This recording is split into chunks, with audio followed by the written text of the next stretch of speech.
Hey y'all, time for the matinee show. 3 new movies that we Yeah. saw this week. Yeah, I think the first one is what? Witches in the Woods? Witches in the Woods. Witches These are in all the Woods. we rented these all on Xbox, did we not? Yeah. And Yeah, they're- none of and- these are Netflix or Shudder, I don't think. And they're all low budget, kind of indie type flicks. Yeah. Pretty much, yeah.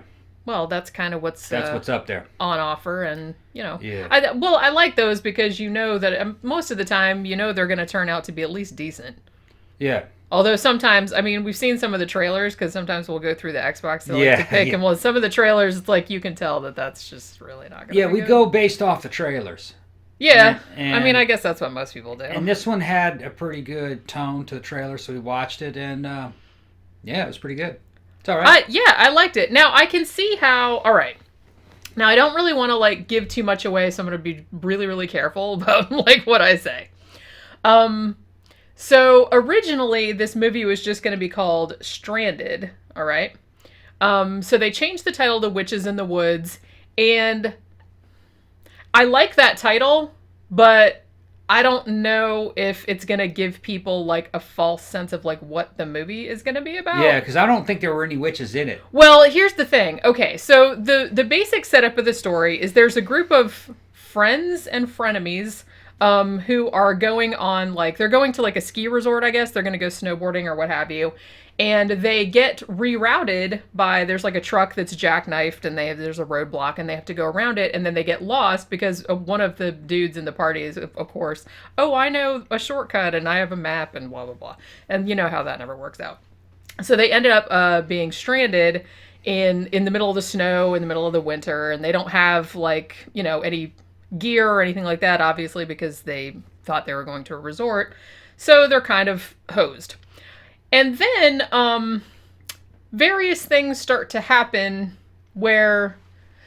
Okay, so that's what I'm saying about the title, is that this movie is one that is open to interpretation very much. About what happened. And if you don't like that, then you're probably not going to like this movie.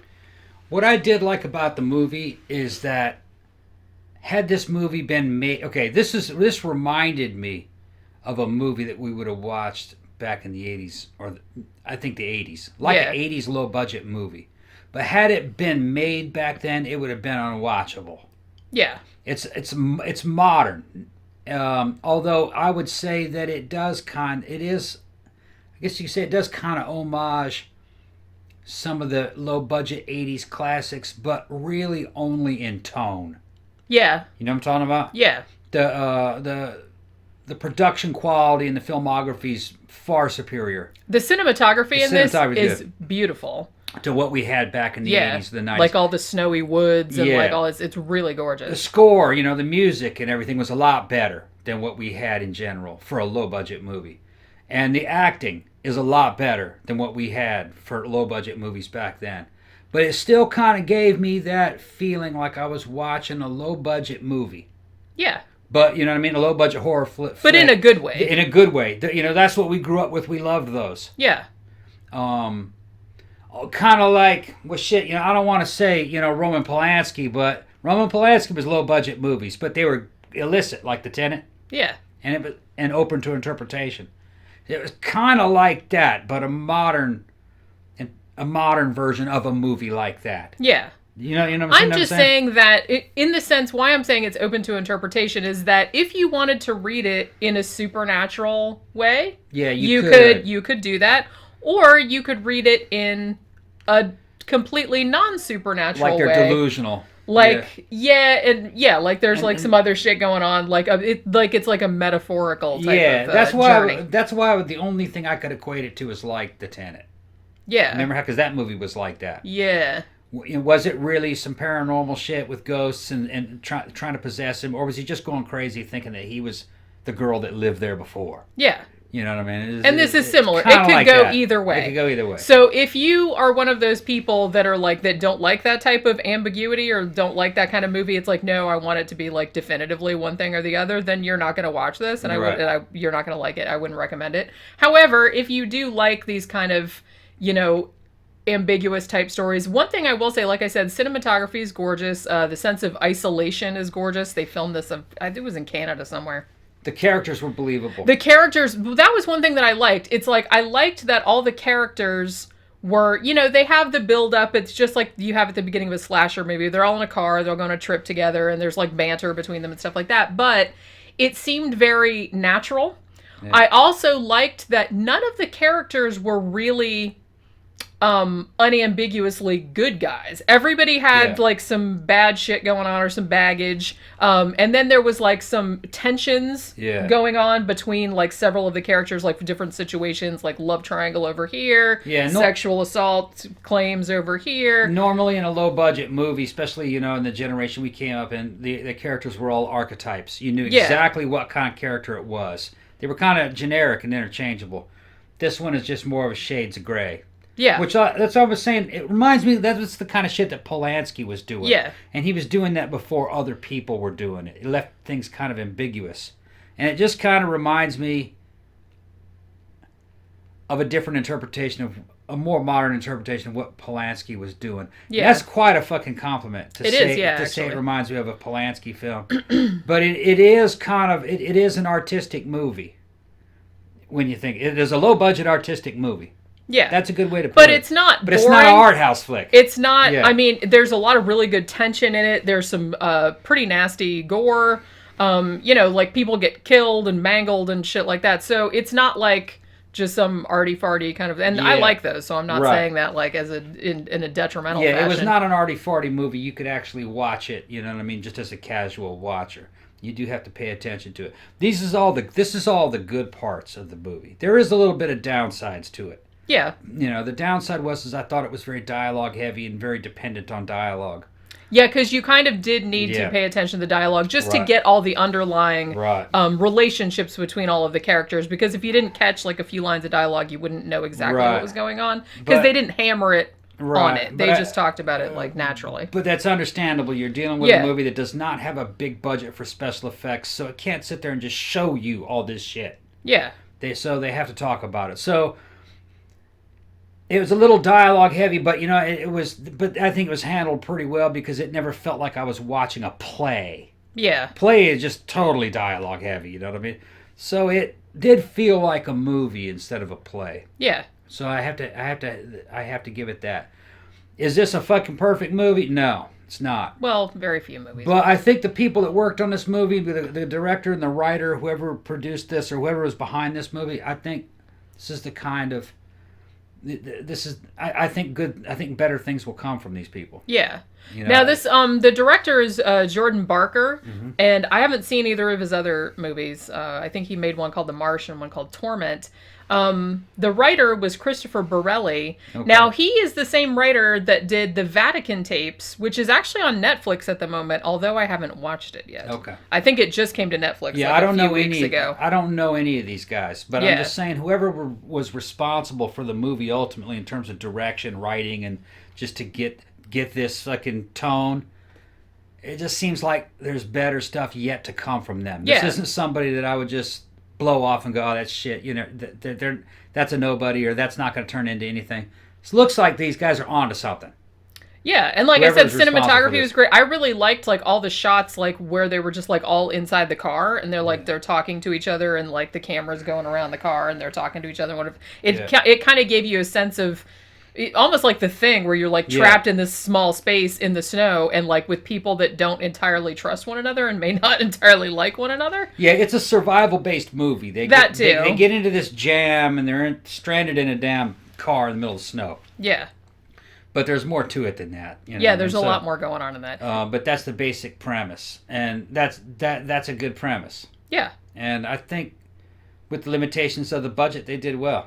I think they did too. I actually really enjoyed this movie. Like I said, if you don't like ambiguity, you're not going to like it because it's it could go either way. But I don't mind that. So I thought this was a pretty damn enjoyable movie. So yeah, worth seeing. Yeah, definitely worth seeing.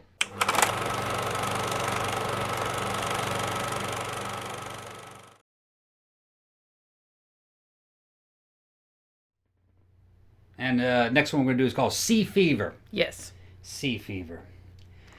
I tell you what, this is an Irish movie, isn't it?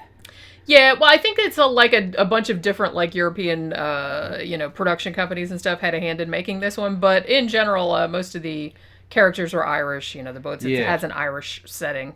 Yeah, well, it's a lot better than Gorgo.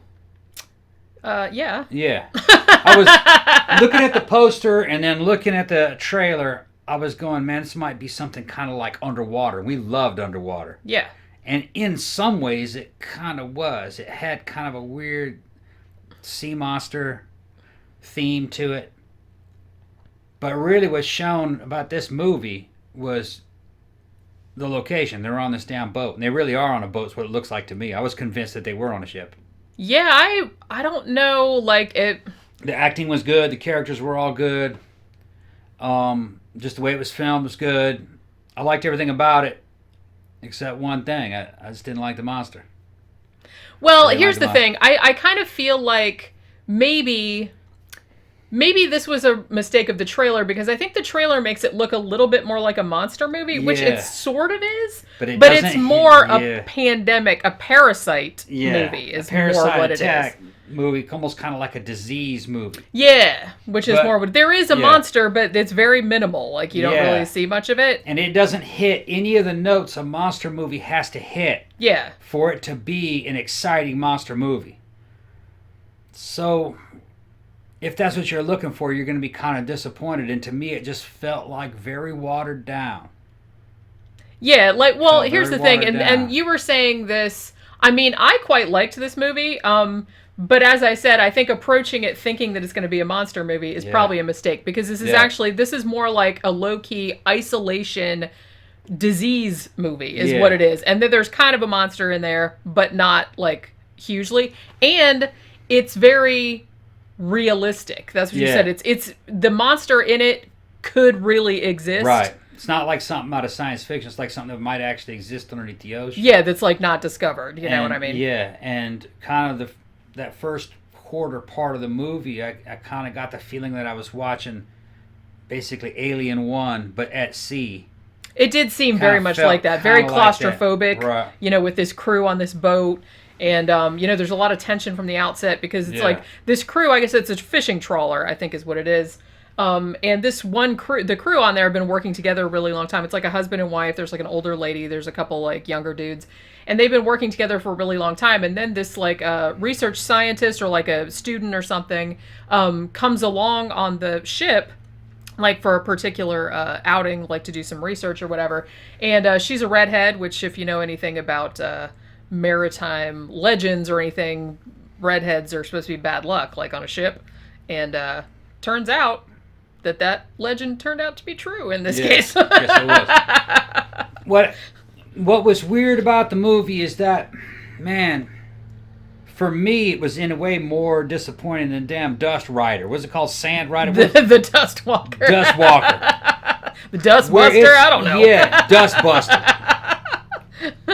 It had a lot of promise, and then when you finally see the damn, I'm gonna call it a monster because I don't give a fuck. To me, well, it was kind of a. This is a monster movie, as far as I'm concerned. I don't care what they're saying. When you see the monster, you're like, oh man, this is gonna be good.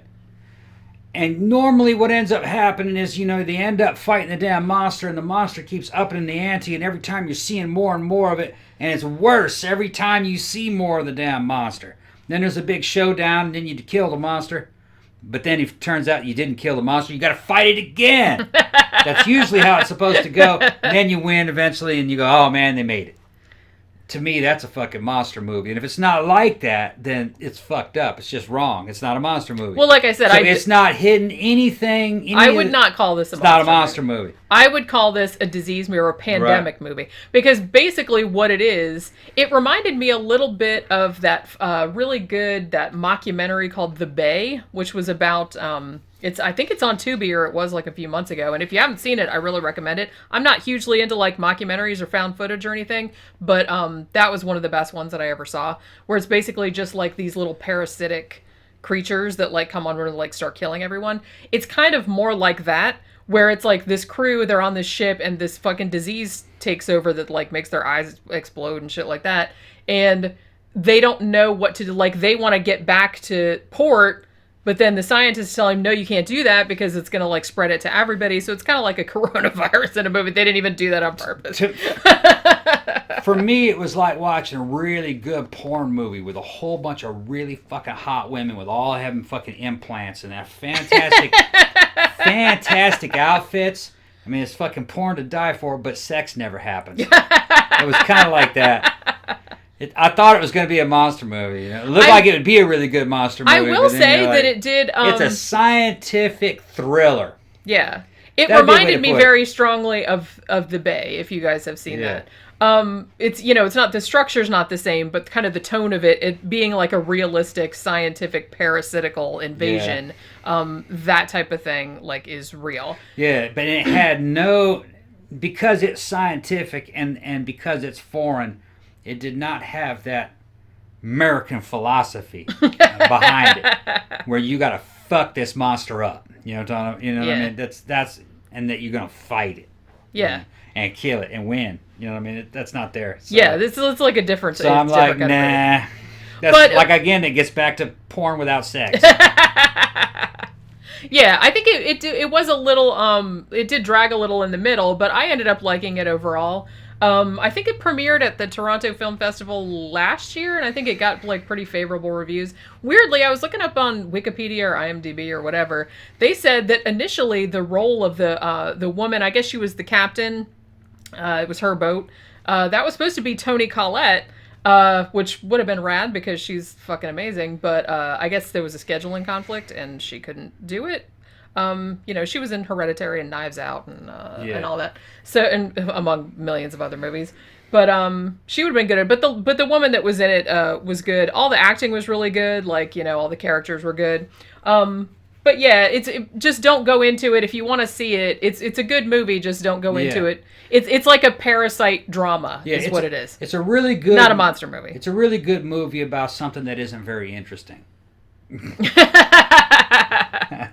Parasites. Yeah, in the ocean. Yeah, I really think it was that. But it did have a little bit of an alien vibe in the sense that they were like isolated out on sea. But it didn't deliver. I'm just saying, from my point of view, it didn't deliver.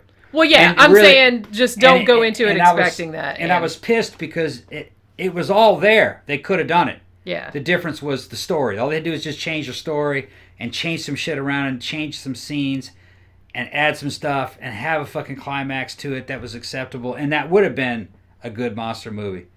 But that's just not what they were going for. So I just, no thanks. Yeah. Yeah. Well, yeah. It's like going in there, you going to McDonald's. All right? You want a Big Mac, right? But they keep fucking forcing the damn salad on you. I don't want the salad. I want the Big Mac. That's what it was like. One of Tom's very famous food. I mean, it's a nice salad. But fuck you. I want that damn secret sauce. Yeah, that's kind of probably a good analogy because there's nothing wrong with salad per se. Wrong with salad. It's just sometimes you don't want that. That's not what I want. Sometimes you want a Big Mac. Right. Yeah, and that's like I said, just don't go in. I think this suffered because its trailer kind of makes it look more like a monster movie. I just don't understand how many kids are going to go to a movie like this. It's not for kids. But the thing is, if you look at the demographics who actually spends money on movies, it's younger audiences. Yeah, but and older people wouldn't want to see this, I don't think. I think older people would rather see the monster movie. Yeah, I don't know. I mean, I'm older. I guess it depends on the people that we're talking about. But yeah. Well, I just go to movies for escapism. And to see something that's outrageous and fun. Well, like I said, I go for lots of different reasons. Yeah. I like lots of different kinds of movies. So I'm not too really... old to do all that fucking, yes, let's see, I understand the intent. Yeah.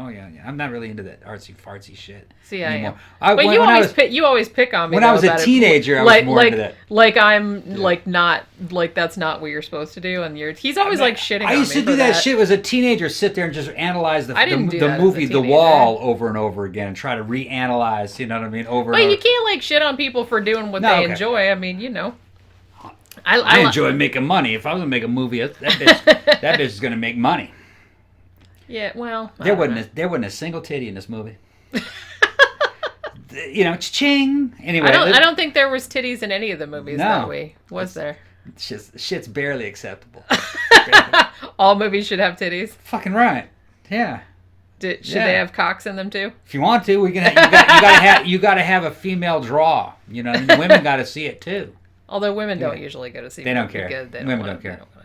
Well, gay men are gonna. Yeah, that's what I it. mean. That's Yeah. who you're gonna get. Gay men and straight men watching fucking tits and ass and booty and dick and everything. It's entertainment. All the orifices. We're in a Roman style civilization now. This is all entertainment. Yeah. So anyway, I've said enough. It's on VOD. So if it sounds like something you'd be into, then check it out. But it's not a monster movie, so don't be expecting that.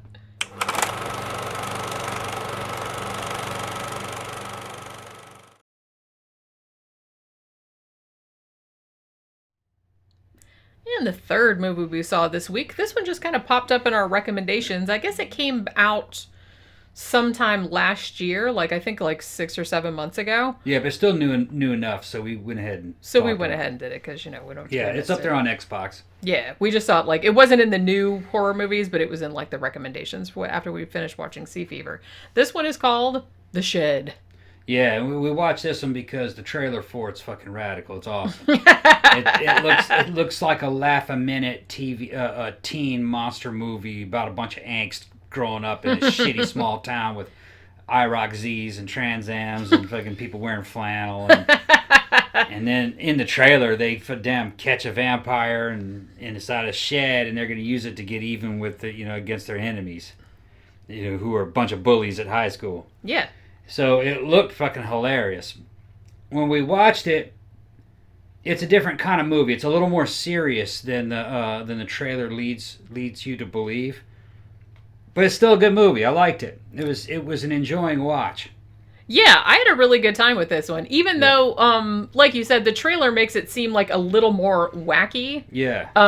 Than, something more along the lines of Tucker and Dale versus Evil or something like that. It's not quite as over the top as that. Now, I kind of wished it was. Yeah. In a way, after seeing the trailer, but it's not that wacky. Yeah. It's actually got kind of a lot of serious stuff in it sometimes too. I liked it though. I still liked it. I did too. I think they pulled it off really well. And actually after while I was watching it, I was kind of glad that they didn't go the more zany, wacky direction because that's kind of hard to do. You know what I mean? You have to have a lot of good comedy writers. Yeah, because I think if you try to do it and you don't really know what you're doing, and you're not that funny, it can seem very forced. Yeah. But this one was actually a lot more. It had some funny moments in it, but it mostly played it straight, even though the premise itself is kind of crazy. Yeah, but the characters are kind of nuts in the movie though too, so it kind of makes sense. We were trying to figure out. Yeah, there's that woman that plays the sheriff is fucking great. She looked like Aileen Wuornos. Yeah. We were trying to place what year this was taking place in. I think it was probably sometime in the 90s, maybe mid 90s to late 90s, based on how people were dressed. But they're in certain scenes when they're going through neighborhoods, the cars in the parking lots looked like sometime mid 2000s. Which might have just been because they couldn't afford to move on. It's an independent movie. Yeah. Because all the cars of the main characters were old cars. Yeah. 80s and 90s. I thought it was supposed to be 1989 maybe. Nobody had cell phones, nobody had computers. They still had wall phones. Walkmans and he still had a Sony Walkman But we had those in the late 90s though. That's true. Although I had a CD Discman by the time the 90s rolled around. Some people were still messing with tape though. Yeah, I still had tapes until the 90s. You could still record stuff on, pretty easily up till, late 90s. Yeah. So it's hard to say. She was wearing thigh-high stockings. That's a 90s thing. It is, yeah. So. And all the flannel shirts, it kind of led me to believe that maybe it was around 90. Yeah. I was thinking 89, but then I was like, well, maybe it's 91, 92. What I did like about it, though, is it kind of was about. The main theme of it is about growing up in fucking shitty towns in the middle of nowhere. Yeah. And it worked. I think the movie worked. Yeah, I did too. Like I said, it's got kind of, yes, it's a monster movie in the sense that, and I kind of like that because I watched a couple other reviews of this, and most of the people I watched Bloodbath and Beyond and stuff, and they really dug it. Although they did say they're well, we wish they'd explained where the vampire kind of came from or why there was a vampire in the first place, and would have gone more into the backstory of the kid and his parents and everything. But in a way, I kind of like that the vampire wasn't explained. And I mean, it's not a spoiler alert or anything like that, like saying it's a vampire, because they tell you it's a vampire like in the first 10 seconds. In the trailer, yeah. And in the trailer. Yeah, so it's like basically there's a vampire in the woods, like there is, and a guy that's walking the woods who's actually played by Frank Whaley, who was in fucking fuck tons of stuff, TV, movies. He was in Pulp Fiction, he was in Red Dragon, he was in School of Rock.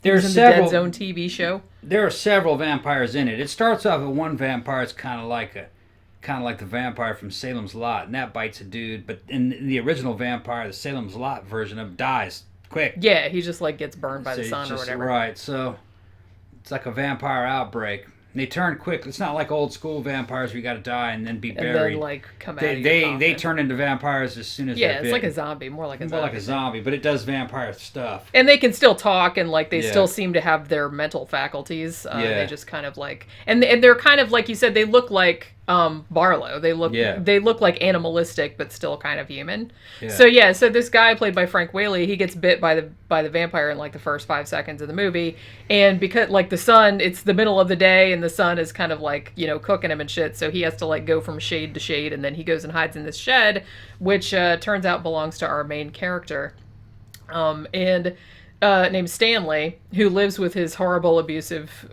grandfather, and so this vampire, so it's less about a vampire, I guess, as about what a teenager who had all these problems living in this shitty town, being bullied by all these people. What would you do if you had essentially a monster at your disposal? Yeah. And you could kind of do whatever you wanted with it? Yeah. Out of the 3 movies we reviewed today, I'd probably pick this one as my favorite. I think this is my favorite of the week as well. I really, really liked the the interactions between the teenagers, particularly the 2 guys, like Stanley and his best friend Dahmer. Not Dahmer like Jeffrey Dahmer, it's spelled different. But the interaction between those 2 was really great. They actually did seem like they'd been best friends for a long time, and like the way they hung out. The acting, all the characters. Yeah, actually the guy that played Dahmer, he was like the one scene in particular with him and the bully and like trying to get the guy to go into the shed and everything like that.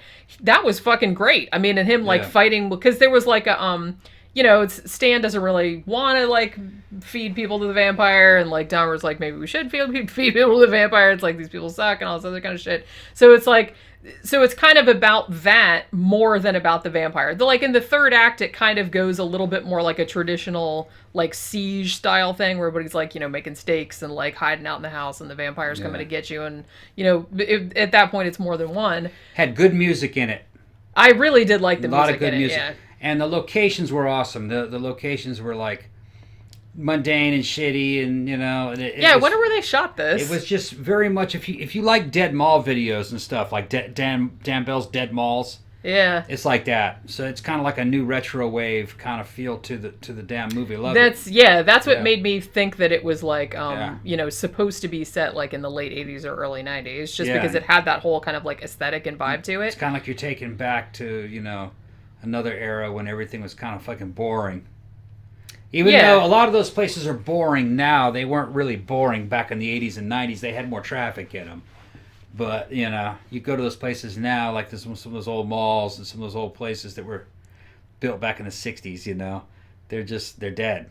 But you can, I can remember being a teenager and being, growing up in kind of a rednecky town in Florida.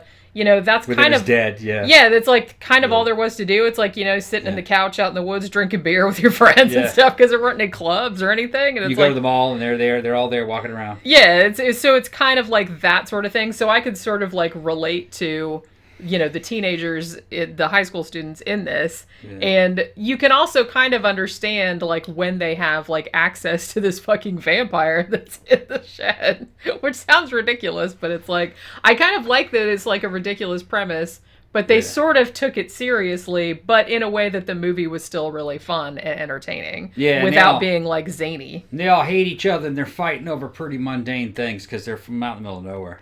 Yeah, and they're teenagers. Yeah. So that was realistic, I thought. But yeah, so it was a good flick. I really liked it a lot. And it's weird because we usually just look in the, new movie section, like in the Xbox rentals, like the new horror movies. And this wasn't in there. It came up after we finished watching Sea Fever, which was the last one we reviewed, and then it recommended that one. Yeah. And I was like, oh, well, that's from 2019. I was like, that's fair enough, so we'll watch that one. And it turned out to be really, really good. And I think it almost has 4 stars out of 5. Yeah, it seems like it's gotten like pretty good reviews. Yeah, it's just like a really entertaining, but it's got kind of like a serious message to it as well. Like, if you were bullied, like what would you do? Like, would you take revenge in this particular way? So it kind of has like a deeper meaning, but you don't like have to like get all bogged down with that because it's still like a really, really fun movie. The other 2 that we did this week had more like 3.5 stars, 3 stars. Yeah. This one was a solid 4, I think. Yeah, and like you said, I think this was probably... I mean, I liked all the movies this week, and I really liked Witches in the Woods too, but I think this one is probably my favorite one that we saw this week. Yeah. So yeah, if you haven't seen it, like I said, it's been out for a while on VOD. I think it came out like the middle of last year or something like that. We just hadn't got around to seeing it. But yeah, if you like this kind of like fun... It's not really a comedy... really, but it does have a little bit of that tone to it. So if you like that kind of thing, then definitely check it out. I really recommend it.